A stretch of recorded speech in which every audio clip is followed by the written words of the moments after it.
ٹنڈو باغو شہر میں ٹریفک کا نظام مکمل طور پر درہم برہم۔ مرکزی شاہراہوں اور بازاروں میں گاڑیوں، رکشوں اور موٹر سائیکلوں کی بے ہنگام آمد و رفت کے باعث شہریوں کو شدید مشکلات کا سامنا۔ تفصیلات جانتے ہیں ہمارے نمائندے شہزاد میمن کی اس رپورٹ میں۔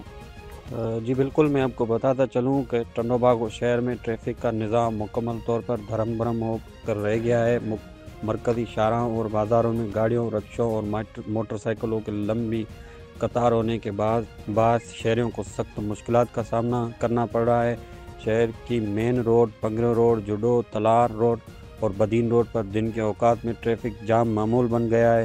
اسکول اور دفاتر کے اوقات میں تو صورتحال مزید خراب ہو جاتی ہے، جس کے باعث طلباء، دکاندار اور مریضوں کو اسپتال پہنچنے میں بھی دشواری پیش آتی ہے۔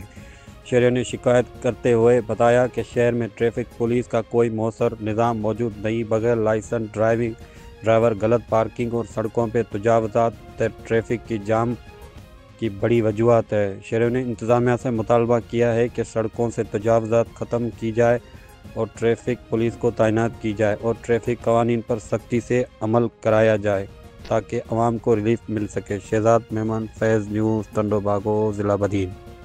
آپ نے رپورٹ کو ملاحظہ کیا۔ مزید خبروں اور تفصیلات کے لیے دیکھتے رہیے فیض نیوز نیٹ ورک۔ فیض نیوز، فیض سب کے لیے۔